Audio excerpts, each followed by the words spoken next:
slow up, no I don't take shit. I got no love for the fakeness. If you wanna play tough and wanna hate this, I'll always show up. I don't ever slow up, no I don't take shit. Entrepreneurs aren't born, they are made through failures, breakthroughs, and relentless hustle. Welcome to the Empowered Entrepreneur TV show. This is your host, Rohit Soni, airing across 185 countries, 26 plus TV networks, 100 plus podcast stations. This is where visionaries share their unfiltered journeys, strategies, and game changing insights. Your success story starts here. This is more than just a show, it's a movement. Watch, learn, and elevate.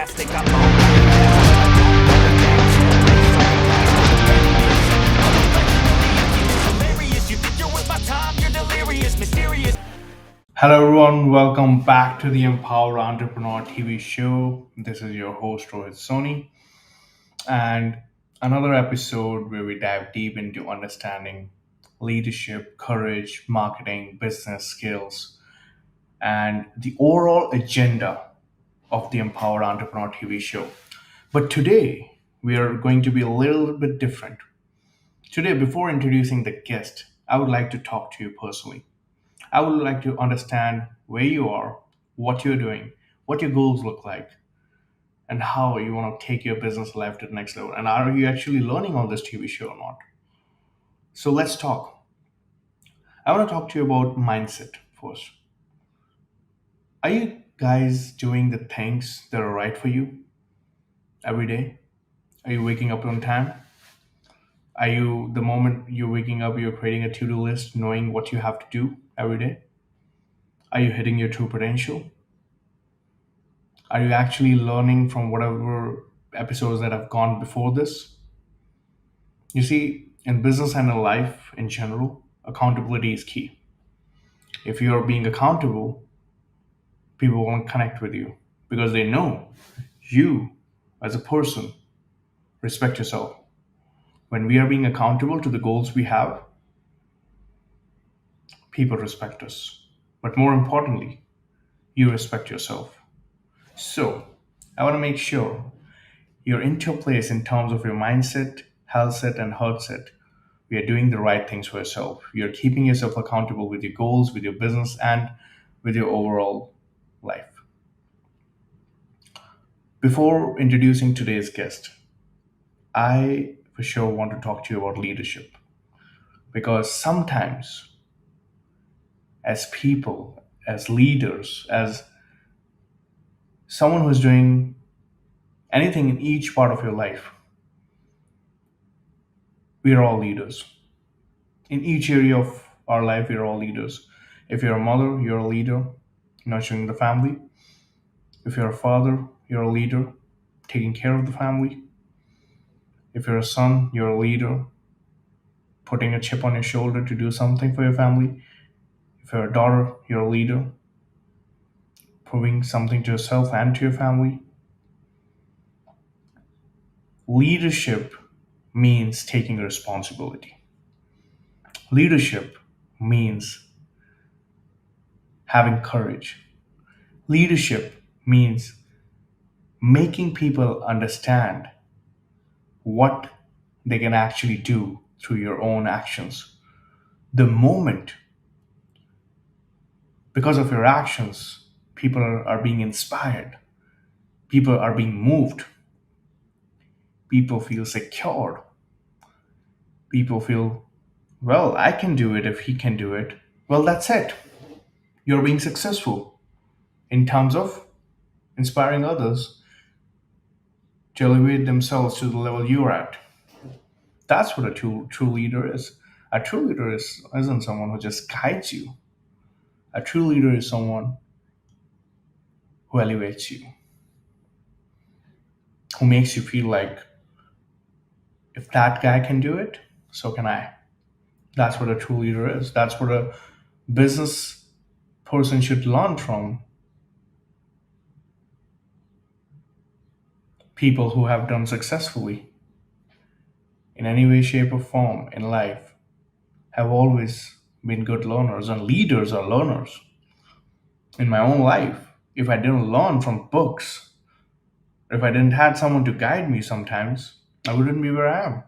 So what I did was I didn't have much money initially to actually hire someone to work with. In that case, what did I do? I bought books. They are not expensive.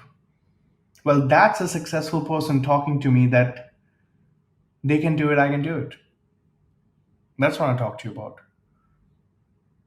Because if I have a book every day which teaches me something about life, and I'm being held accountable by that book and by all my own actions, initially that would be enough for you. So, as leaders, you have to walk the talk, you have to step up, you have to make other feels secure, you have to step up your own game in taking care of your team, you have to overcome rejections, objections that go through you, and they will come to you, and you need to be prepared. Like earlier in the morning, I was about to work out, and I had two of my clients having some concerns. So instead of worrying, I talked to them. There was an issue at their work in terms of what they were doing. So they talked to me. They had some concerns, and I said, okay, it's fine. Let's just talk. Let's see what I can do. And instead of defending myself or defending my work, I just understood, hey, what's the problem? What can we do to solve this problem? That's what leaders do. That's what I learned. Instead of worrying about something, you start working on it so you don't worry about it anymore. It's pretty simple. I want to challenge you guys before this episode starts, right after a short break. I want to challenge you guys. Are you actually a leader? If you are, tell me. Reply to the comments. As a coach or a consultant, your focus should be on transforming lives, not struggling to get clients. That's where my company Amplify Media comes in to help you not just scale your business, but to consistently give you the revenue that your business deserves. We actually build a done for you lead generation acquisition system that brings in clients consistently so that you don't have to worry about where the next client is coming in. You focus on the most important thing that is scaling your business and impacting your own coaching clients. From high impact marketing and scroll stopping content to expert funnel creation, we take your business from point A to point B with precision. Coaches and consultants worldwide trust the company. We have over 277 plus clients, case studies all around the world, help tons and tons of businesses scale. So your next level is waiting. Let's make your brand unforgettable and visit the website today. I would love to offer you a free strategy session to share with you how we can help scale your business. Thank you. Welcome back to the Empowered Entrepreneur TV show. I'm your host, Rohit Soni, and today we have a truly special guest with us, Bruce Wren. Bruce has worked across industries as a leadership coach, transformation strategist, and executive advisor, helping leaders redefine success with integrity and purpose. His insights on principles of leadership and personal growth have transformed countless careers. And today, we dive deep into his journey. So I'd like to invite on my stage Bruce Wren. Hi, Bruce. How are you doing, my brother? Doing great, Rohit. It's a pleasure to be here. I love your show. I've had a chance to see some of the broadcasts, and it's really impressive. And just glad to be able to participate, and appreciate you inviting me in. I love that part. And Bruce, let's start and talk about a topic that most people are uncomfortable in topic, and that is, what is it about you that sets you apart? And tell us a little bit more about your company. Sure. I am the founder of ACE Independent Consulting Services, and we focus exclusively on executive coaching.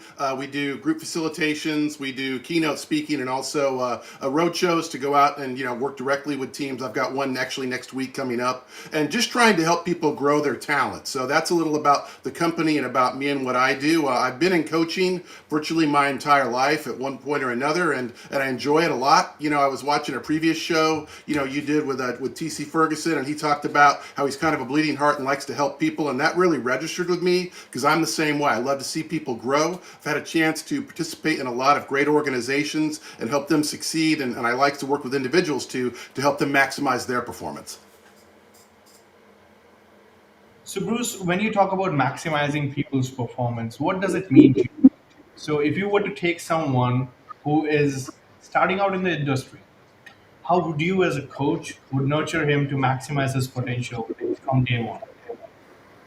Sure, that's a great question. I mean, ultimately, it's all about performing to your maximum potential. So, John Wooden in UCLA, former legendary basketball coach, has won the most college basketball titles in American history. Once used to talk a lot about in his leadership pyramid how self-actualization and what success is. And what he would tell you is it's about performing to your ultimate potential and giving all you can to reach that level. So that's really what it is all about. Everyone has innate skills. Some things they're better at, other things they're worse at. The key is to drive that performance, understanding the fact there's no such thing as a perfect leader, and everyone's going to make mistakes from time to time. But learning from those mistakes and driving us forward in a positive direction is the key to being successful. And coaching can help you reach that result because you have someone there to drive that performance out of you. Simply doing it on your own is a lot more challenging. A coach can work with you and give you the tools you need to succeed.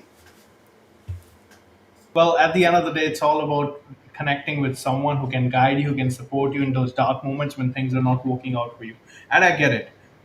If I were to restart all over again, I would love to have a coach who can guide me, who can support me, who can take me or elevate me to the absolute next level. So, shifting gears, Bruce, let's just rewind about who you are. And if I were to meet a young Bruce, what kind of a person would we see? What were your dreams growing up? Growing up, I became a sports fan quite young. My parents were sports fans, and when I was about 10 years old, I became a big fan of American baseball. And my favorite player was Reggie Jackson, who at the time was playing with the New York Yankees, and he famously in 1977 set a record for 3 home runs in the sixth game of the World Series, and set a record for most homers in the World Series. He was a huge idol of mine. So when we lived in Southern California, he would come to town to visit. I had a chance to meet him a couple of times. And just coincidentally, I went to school with a nephew of his. So I really became focused on him, and I wanted to be a professional baseball player. Ultimately, obviously, those dreams didn't come together. But for me, that was my idol and where I saw myself. I would say as a kid, like most kids, I was naive. I was overconfident and highly principled. And you go through life, and that grows wisdom, and you have a chance to see how the world really works. But I was certainly somebody who was excited to see what the future brought. And now I look back and I'm proud of all the opportunities I've had to succeed and want to share those with other people. But certainly when you're young, everything like it looks like it's going to be easy and perfect. And you find out in life, sometimes, like the Beatles would say, you need a little help from your friends. Yeah, and it's like things transform you, things change you, things make you feel someone who is new because of the experiences as you see your life go through. And there are times things work out, there are times things don't work out, right? So Absolutely. during those dark moments, what would you do to get back to the level where you're at again? If you were to go into a place where it's working out for me, I want to see how I can elevate myself and get back to my best again.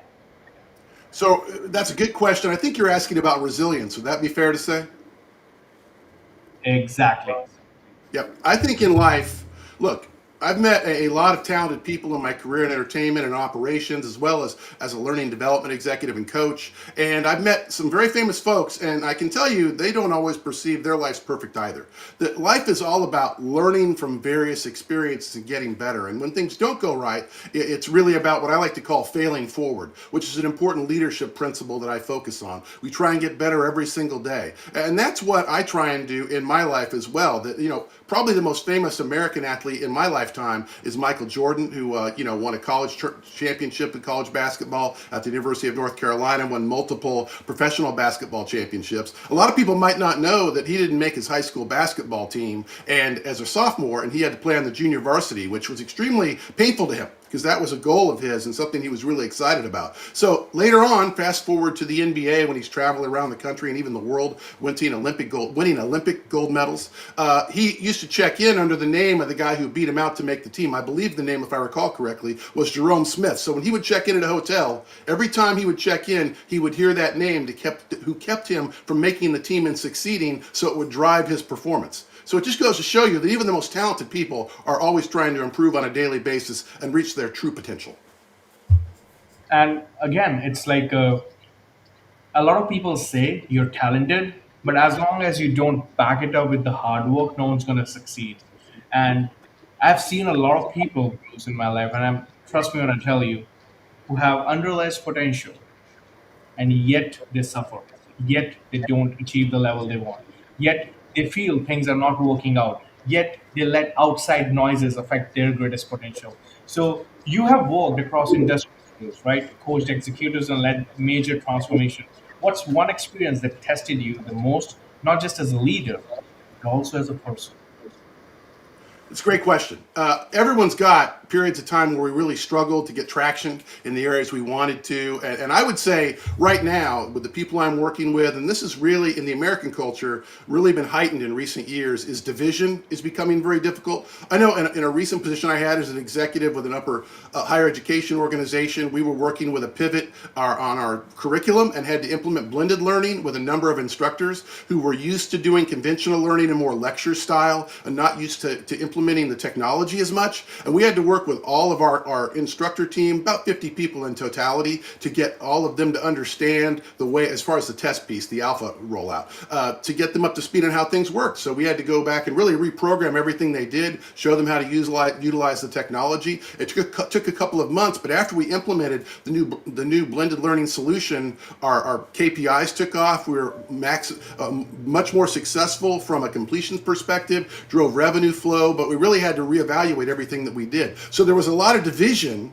when we implemented that change, and the key is overcoming division. I think that's the biggest challenge in American corporate structures right now, and probably internationally as well, is bringing a team cohesively together to achieve shared goals in a world in which there's a lot of division and not everybody perceives somebody else is necessarily on their side. True leaders have the ability to communicate and overcome that and build toward eventual success.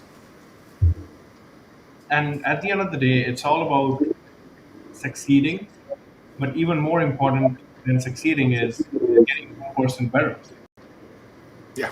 making sure that you're leveling up, making sure that you're with people who elevate yourself to the top, who takes your life to the next level, who makes you feel that you can make it work for yourself no matter the conditions, no matter the outside factors. So, if you had to describe yourself in just three words, Bruce, that truly define who you are, what would they be? Man, that's a wonderful question. In three words, I would come down to three things. First, courageous. I like to be courageous. And what that means is you have to be a little bit of a risk taker, but you also have the confidence to be able to take chances and take risks. Certainly in any organization, particularly when you're a corporate culture, some people might perceive it's chancy to step out there and propose new things, but it's people who have the courage to try new things who will ultimately enable themselves to be successful. Look at most entrepreneurs who are perceived as being enormously successful. All of them had to have the courage to start that new project, that new program. So that's really important. The second thing for me, and this has always been critically important from when I was initially getting into my career path as a younger individual, is communication.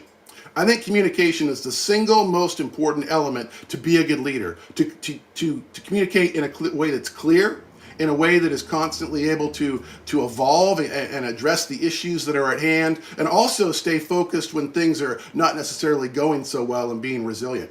And then the third thing is passionate. I saw Michael Jordan earlier. Michael Jordan once said, in order to be truly great at anything, you have to be obsessed by it. Now, obviously that can reach a point of unhealthy for some people, but if you're really focused on being successful and you're passionate about your ultimate success, you have a much more likelihood to outperform everybody else and to reach the goals that you have. That passion is critically important. So those are the three words: courage, communication, and passion that I think would most apply to me.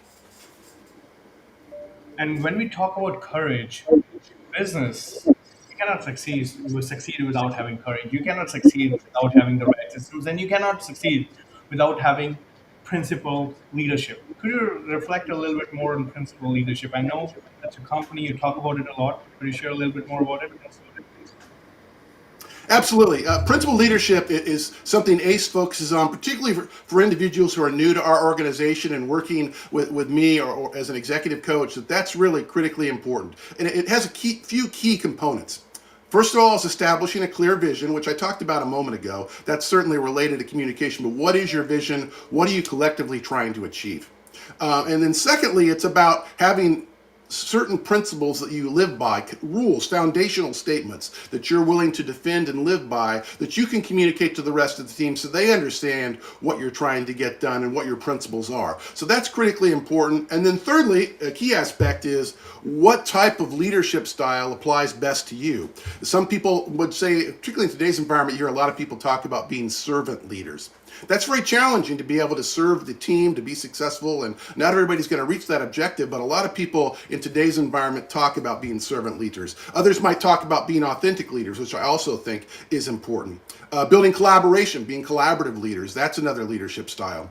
But I think, most importantly for me, if you're going to be successful as a principled leader, is to have situational leadership approaches. That a style of leadership that works in one scenario might not work in another. So you need to make sure you choose a style that works well for that particular situation, and you're able to pivot to a different style if situations change and you have to try a different approach to it. Because every company is going to come about different challenges from time to time and barriers to success. So that situational leadership is very important. So principled leadership will give you the understanding you need of what are the leadership styles and give you the capability to pivot between one or another if you're going to be successful. So that's really what I talk about with principled leadership. You may have seen the American films Top Gun. Right, there's been 2 of them so far, starring Tom Cruise, and I had a chance to meet Tom Cruise when I was in the entertainment industry and interview him one time. Obviously, a huge Hollywood star. But if you look at those 2 films in his background in particular, both of them during the film have a huge failure by the lead character, and he has to overcome that failure by contributing to the success to the team in the long term. So that's really what I talk about with leadership principles as far as failing forward. It's not about succeeding or failure. There's no such thing as failure unless you give up. It's about what did you learn to allow you to achieve ultimate success. Hopefully that makes sense. And Bruce, like, what's a personal experience that profoundly shaped the way you see the world today? Because leadership, everyone talks about leadership, everyone talks about principle leadership, courage, business mindset. But what was that one experience? Before we go to a short break, I'd like to know that changed you, how you see the world. Yeah, for me, it was actually when I was younger, coming out of high school, and I competed in athletics and also did a lot of speech and debate competitions, which I kind of perceived then and still do as being intellectual athletics, where you compete against somebody else and you're tested to try and show how successful you can be. So when I was in college and shortly after that, part-time while I was in my professional career, I started some athletic teams. I actually started an adult baseball league and was president of that league, as well as coaching a team, which got me kind of fascinated with coaching at that time. And flipping the script on the working with student side, I was a director of speech and debate for a program in the Pacific Northwest and states that became very successful, one of the top programs in the states. That also we had a national champion that I helped coach, and I was the president of the state speech coaches organization in the state of Oregon, even though I was only doing it part-time, and everybody else in that career, it was a full-time job for them. So my point is that both of these things, both at athletics and the speech and debate side, working with students, it got me fascinated with coaching. So ultimately, when I was in operations, and then subsequently to that on the L&D side, learning and development, coaching is something I always really gravitated toward. And what I've noticed is throughout my career path, that coaching element has allowed my teams to outperform other teams and allowed us to maximize success. I think coaching is critically important. And now getting into flipping the script to our situation, I think that's why I can help my clients out there and do whenever I work with them now to maximize their level of success. I need some help from somebody else who can help you see the forest for the trees. Well, I completely agree with you that it's different parts of life, and you just have to manage it the way that all those boxes are ticked consistently without you giving up on them, right? Yeah, That's absolutely. what it was all about. So yeah, guys, we're gonna run into a quick break now on the Empower Entrepreneur TV show, and when we'll come back, Bruce will break down the power of principal leadership and why leading with integrity is non-negotiable. So we'll discuss the same right after this short break. Thank you. I don't ever slow up, no I don't take shit. As a I got coach no or a love for the consultant, your focus should fakeness. If be you on wanna play transforming tough lives, and wanna not hate struggling to this, get I'll clients. always show up. That's where my company Amplify Media comes in to help you not just scale your business, but to consistently give you the revenue that your business deserves. We actually build a done-for-you lead generation acquisition system that brings in clients consistently so that You don't have to worry about where the next client is coming in. You focus on the most important thing that is scaling your business and impacting your own coaching clients. From high impact marketing and small stop being content to expert content creation, you take your business from point A to point B with precision. Coaches and consultants worldwide across the company. We have over 277 plus clients, case studies all around the world, have tons and tons of businesses scale. So, your next level is waiting. Let's make your brand unforgettable and visit the website today. I would love to offer you a free strategy session to share with you how we can help scale your business.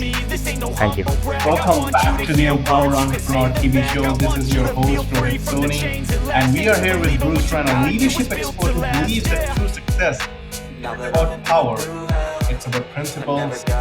So let's talk about what it takes to lead with integrity in today's world. So Bruce, you talked about principle leadership that align with values in today's world, where corporate pressure often conflicts with personal values.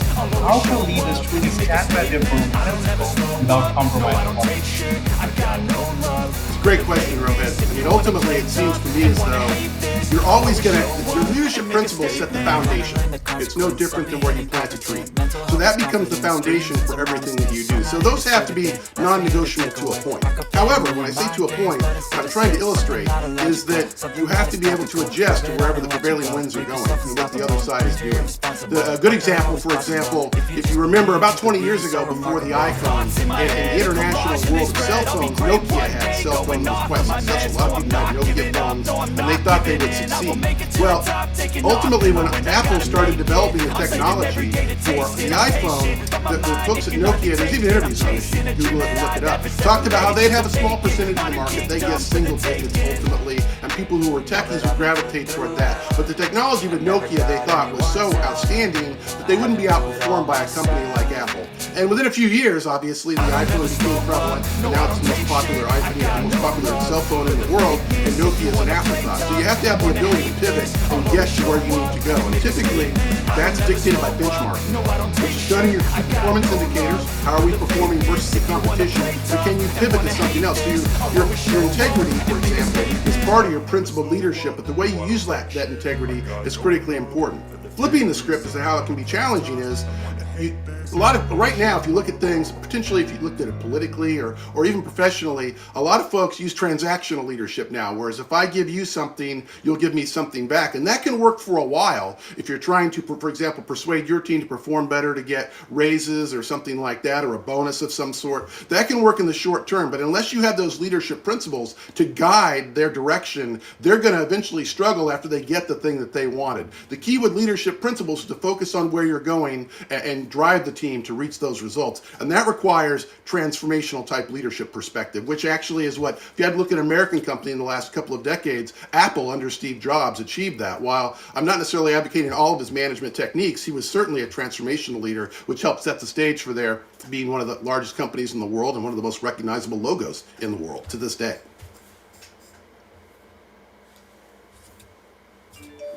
And at the end of the day, when you told about Apple versus Nokia, one of the things that I got reminded immediately was shift, how fast one company shift itself.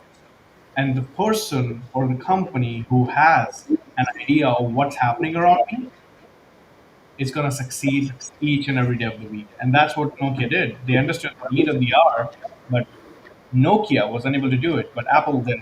That's where they are. They're where they are, right? There So, you go. what's the most underrated quality of a great leader that people don't talk about enough, according to you, Bruce? I think it's patience, that it takes time in order to be successful. You asked me earlier as a young person what I needed, what I would tell myself or look at. Be patient. It's going to take a little while to build towards success. And that's a lot of times that's overlooked. Particularly in the dot-com world with so many different people focus on technology, the prevailing wisdom has become by some, hurry, move fast and break things. Well, certainly you can do that, but there's a cost associated with that. Is what are you breaking and how do you get there? So you have to be patient as you move forward. I know previously when I was an executive, I had to roll out a brand new learning and development format, which required new videos, live learning, online learning, certification programs, required us redoing everything internally as to how we structured our policies and procedures, communications with the field, required us redoing our university class. All of those different moving parts were a challenge. So you have to be patient as you put solutions together, which can work cohesively together to come together to provide a comprehensive solution. Because that's really what an organization is going to look for. An organization like Apple knew what they were doing, knew how to get there, and they had the minds to help make that happen and the leadership in place from a transformational leadership perspective to execute. That's critically important and it allows everything to come together. No different than seeing live music in an orchestra where every instrument plays together, perfectly. That's really what great leadership is all about, orchestrating the performance of the entirety of the team. And one of the other things that you just told us regarding, again, I'm going to get back to the Nokia and Apple conversation, is change. Bruce, most people are afraid to change. Most people don't want to change. They don't want to be uncomfortable. They don't want to leave their comfort zone. So what's your strategy for leading transformation in an organization where people resist change? What would you do? Great question. And certainly every individual or organization reaches this point at some point. There's going to be challenges. Sometimes it's a huge crisis. Other times it's just a setback. You have a bad quarter and you're trying to see what caused all of that. And to me, that's really comes down to a couple of key components. First of all is communication. Can you communicate with the team and drive them through a challenging period for them? In the States, for example, the Kansas City Chiefs just lost the Super Bowl. They had won 2 consecutive Super Bowls before that, and the day before the game, commentators were on TV talking about, are they the greatest American football team ever to play? The next day they go out, they get beaten pretty decisively, and now people are talking about what a huge disappointment they are. It's only about one game and one result, which they have to rebound from. But all of us will overreact one way or the other, depending upon the outcome of a single incident. Corporations work the exact same. You're going to have difficult quarters. So the key is communication. How can you communicate with the team? This is where we are. We want to go here. How do we get there? That's critically important.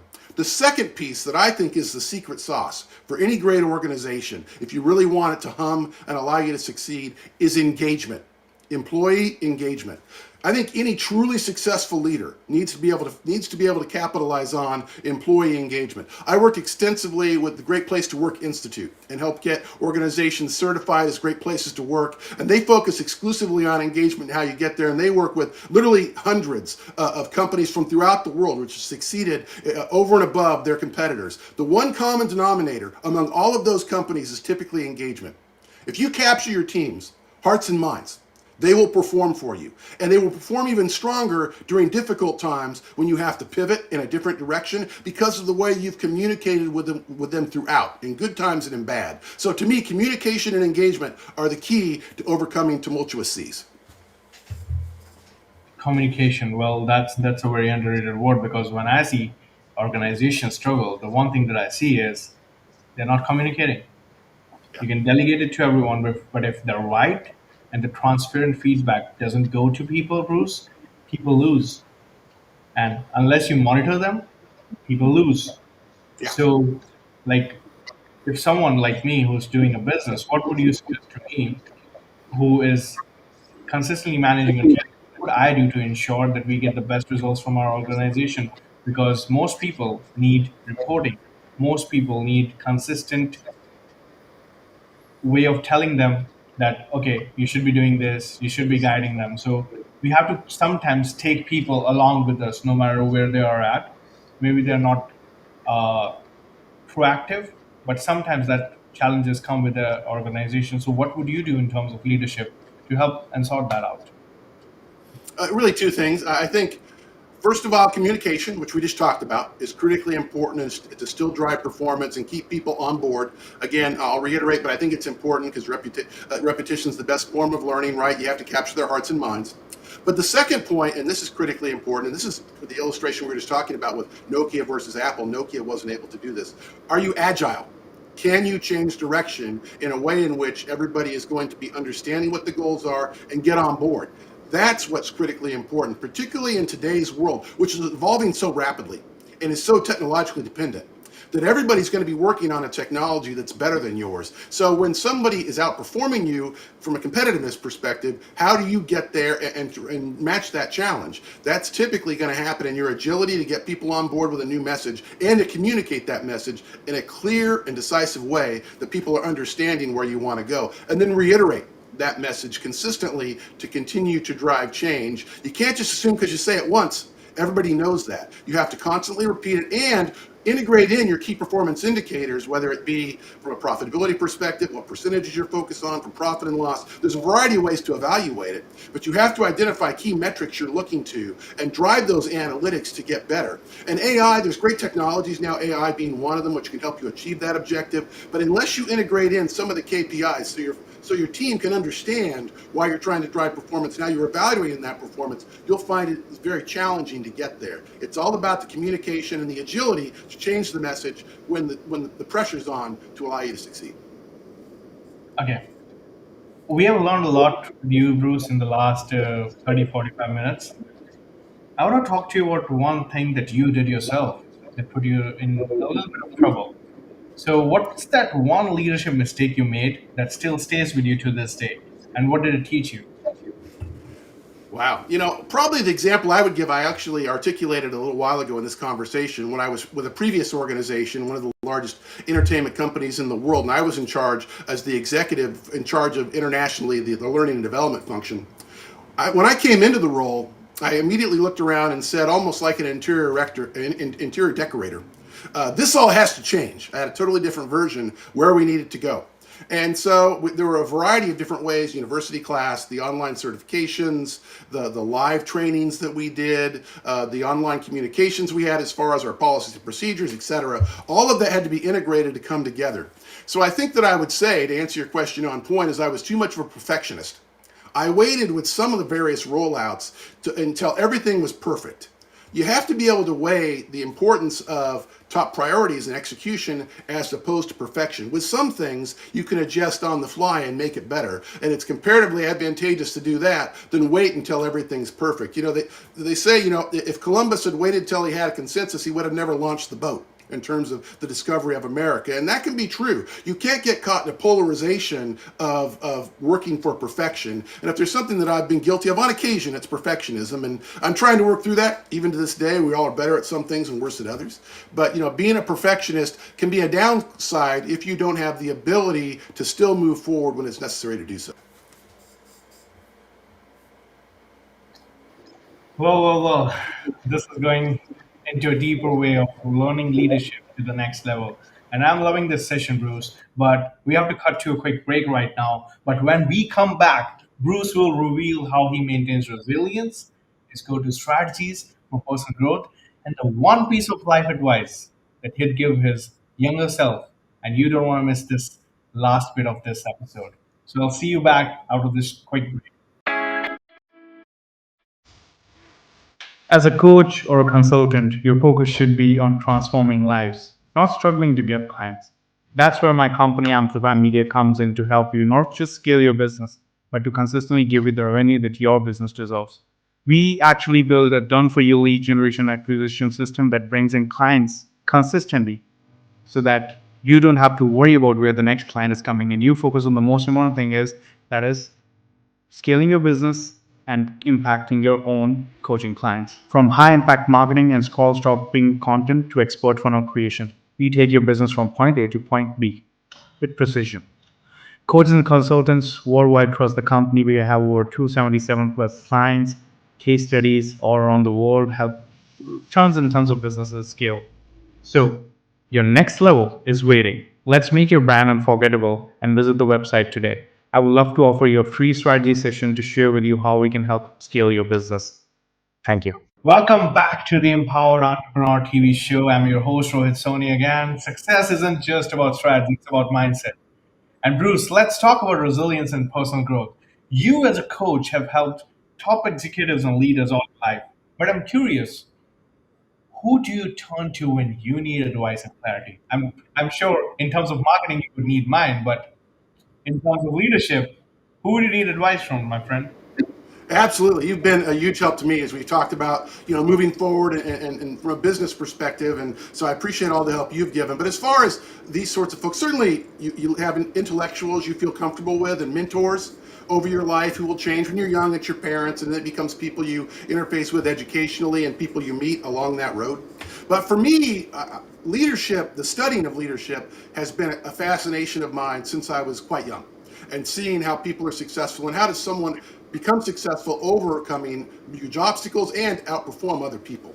So I would say, just from a leadership expertise perspective, there's an author in the States, John Maxwell is probably the most prolific American author. He's got leadership programs. I've met John. I've been certified by him previously, as well as I've been invited to special meetings, conclaves he's had as a friend of John's, and came in as an expert to talk about leadership from my perspective. And he's someone I look to as being extraordinarily knowledgeable and helpful to me as a mentor, and has leadership philosophies on virtually everything that you can look to, failing forward, why today matters, a wide variety of issues you can look at there. As far as pulling back and looking at maybe examples in real life, John Wooden, as I alluded to earlier, in his pyramid of success when he was coaching college basketball at UCLA. When I went to John Maxwell Institute originally, and I asked them, based upon their leadership, who's the greatest leader they've ever identified when they look at everything, they said John Wooden was the person they would recommend the most. So I started researching Wooden more extensively after that. And he's somebody, he has little quips he would bring. For example, he would say a failure to plan is a plan for failure. Hurry, but don't rush. He talks about what it is about to be successful and reaching self-actualization. It's a really intelligent person leading people who had incredible athletes play for him, but the distinction for him was that those athletes were educated in a clearly understandable way, and they were challenged, regardless how athletically successful they might be.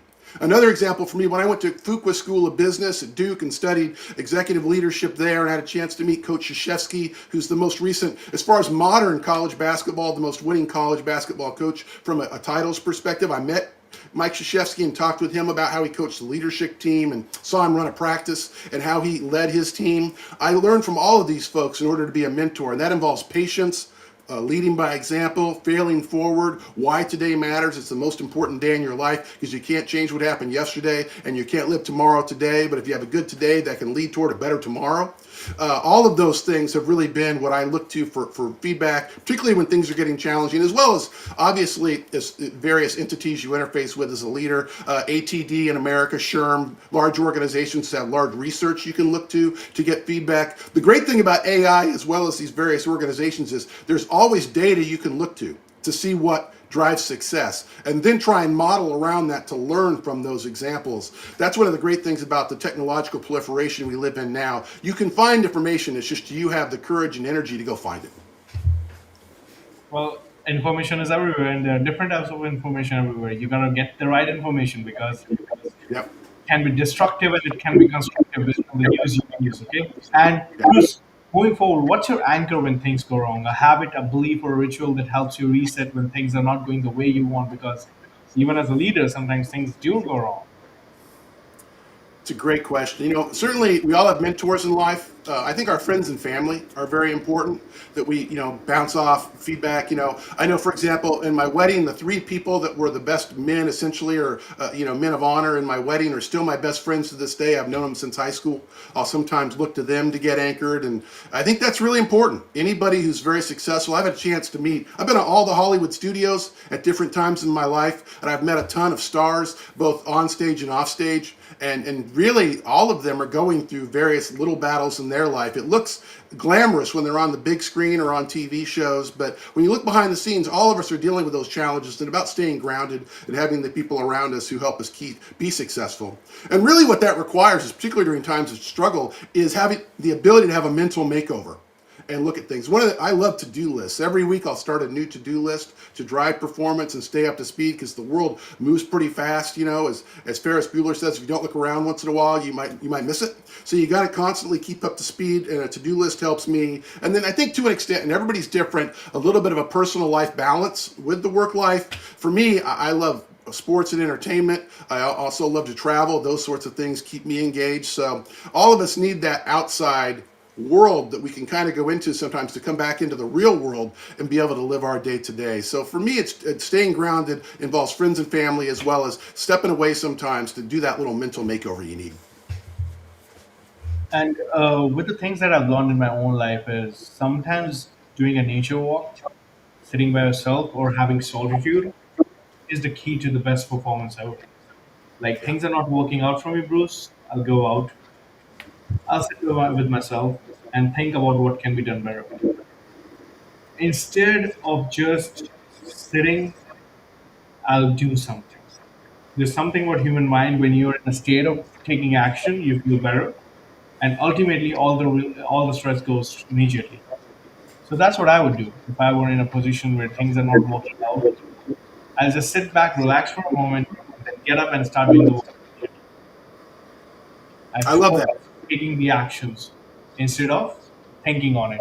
Because the moment we take action, things work. The Yeah. moment we just keep sitting there, they stay the same. So, as a leader yourself, uh, if you were in a place where everything around you is going wrong, business is going wrong, and you were to have to start from zero tomorrow, what is the first thing you would do? Our audience really needs to know that because after COVID, a lot of people have been into that situation. Yes. And people need to know how to lead themselves if something like that comes again, which no one wants, but can be a possibility. Well, I think, I'm a huge fan of entertainment. I love films, particularly on the big screen. When you go to see a movie, that Disney had this wonderful cartoon about 20 years ago called Finding Nemo. And the film was enormously successful from a financial perspective, but it had a basic message, and that is just keep swimming. That we're all going to encounter challenges sometimes that are going to feel overwhelming. And certainly, as you identified, COVID was a huge challenge for everybody, and how we get through that and how do we remain focused and enable us to succeed. Every organization faced that, at that time. And even coming out of it now, there's some latency as far as things we're still feeling from that and adjusting to the work from home and how much do people work in the office now. There's huge change, and technology drives a lot of that change. But just keep swimming is part of it. But the other part is you have to not be fearful of change and to try new things. Albert Einstein once said that the definition of insanity is doing the same thing over and over again and thinking you're going to reach a different result. That you have to have the willingness to try new things and to be able to evolve. And that's critically important for any leader and the team of that leader. Can you equip your team with the tools they need to succeed and enable you to lead? And that's what challenges like that are all about. Stay diligent, and that's just keep swimming, and then don't be afraid to try new things, because you might find those new things become the way in which you can be successful. In America, one of the biggest auto lubricants we have is WD-40.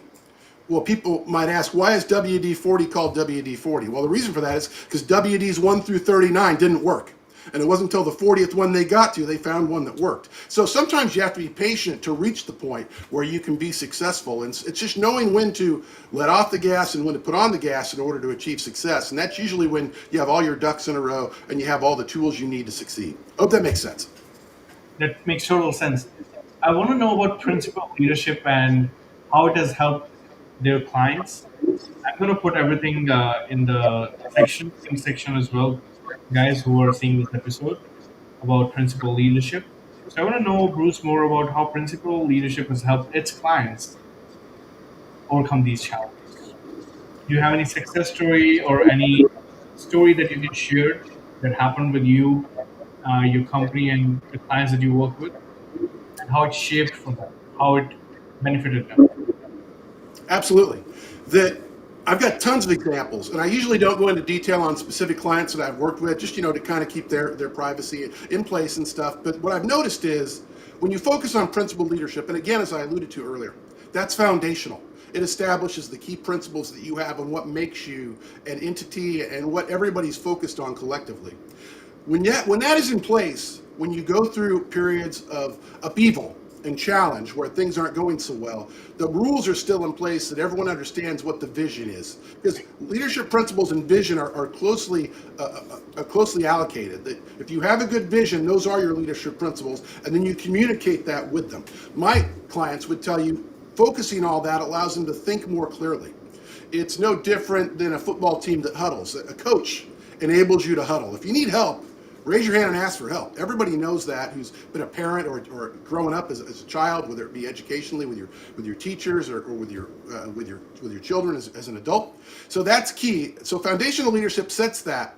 Principal leadership sets the foundation for you to achieve success. And then secondly, it educates you regarding the various types of leadership styles, which will work in different types of scenarios. Sometimes you need a more authoritarian approach. Other times you need a more collaborative approach. It's knowing which approach to apply to each individual situation because the principles are still in place.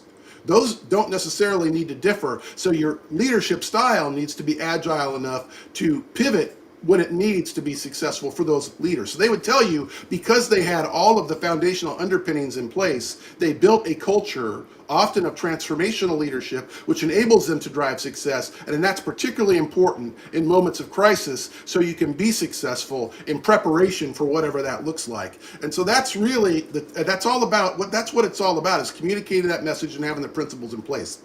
I know, for example, working with folks at Disney and their leadership apparatus, I was fascinated to learn one time on a tour of the park. 9/11 in the States, they evacuated the entire park at Disney World, the Magic Kingdom, in 18 minutes. And which is, if you've ever been to the park, if you haven't, I'll save you time. It's an enormous park.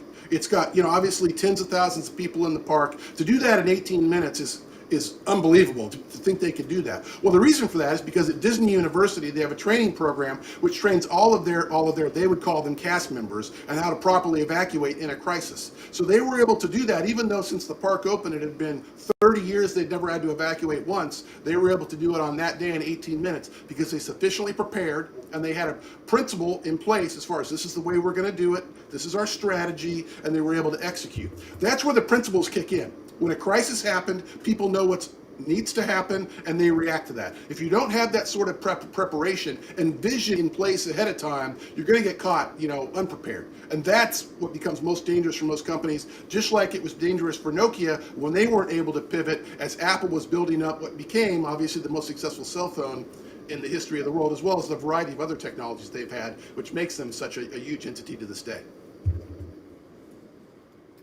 Well, all I can say is insightful, insightful, and insightful. And this conversation, Bruce, has been so enlightening. And the things that I've heard, maybe some of them I knew, but it's always important to be confronted with those things and to actually understand the concept of leadership from someone who has helped lots and lots of companies with the same expertise. So, again, Bruce, it's been an honor having you on my show today. Your wisdom on leadership and resilience is truly inspiring. And if our audience wants to learn more about Bruce, where they can find you, tell us a little bit more. My website is brucewren.com. Real easy. Go ahead and pull that up. That'll tell you more. As well as my LinkedIn profile is available. Bruce Wren, WREN, just like the bird, is available. You're welcome to check that out. And certainly out there as well, podcasts like this. I have a book coming out, The Bruce System, which will be out in a couple of months, which talks about leadership specifically from my perspective. You're not going to get it anywhere else. There's no other Bruces that I know of writing a book called The Bruce System. It has little secrets, some of which I've shared in this conversation, but many more, which will be shared in the book, which will give you the tools you need to lead. And that little bit of help, of information, will give you the ability to outperform the competition from a competitiveness perspective. You'll have an advantage. The key is coaching and allowing people to help maximize your success. I've been a coach most of my life, and throughout that entire time, I've always been able to maximize the performance of teams and help the people I'm coaching maximize their performance. Help me help you. As Jerry Maguire once famously said in an American movie with Tom Cruise, I can make that happen. Read the Bruce System, get a hold of me. We'll make the magic happen for you, just as it's happened for me so many times before. Sincerely appreciate the invitation and opportunity to be involved. I love what you're doing on the podcast, Rohit. And obviously, you're a huge colleague of mine. I love working with you offline to bounce ideas off you and get your thoughts. Really impressed with what you're doing and really happy to be involved today. Thanks for having me in. Thanks a lot, Bruce, again, for being on the show today. So that's a wrap, guys, to the Empower Entrepreneur TV show for today. And let me tell you before leaving, when Bruce said leadership is needed, it's actually needed. Maybe you're in a place you think you need help. Here's what a leader does. He goes out and asks for help. Where you think you need a coach, you need to go out and ask for a coach to help you. Where you think you need a mentor, go out and then ask for help again. Because at the end of the day, the right leaders have the right mentors. They have someone who can guide them, they have someone who can support them. I've talked about courage on this TV show, I've talked about wisdom. But today, when we talk about leadership, we have to actually step up and take action. Don't just watch this TV show. Send it to someone who may need it. Send it to someone who might be helped through it. Send it to someone who maybe needs to hear it. Maybe just one line which Bruce and I said can take someone's life to the next level. And that's where this show is for you. So thanks a lot, everyone, for tuning in. If you like this show, please share with someone who needs it to see it. Thanks a lot and have a great day. Success isn't for the chosen few. It's for those who choose to show up, take action, and never back down. This is the Empower Entrepreneur, hosted by Rohit Soni, airing across 185 countries, 26 plus TV networks, and 100 plus podcast stations. You've heard the strategies, you've seen the mindset. Now it's time to execute. I'll see you next week, every Thursday at 5 p.m. Pacific and 8 p.m. Eastern. Go, build, dominate. Until next time, stay empowered.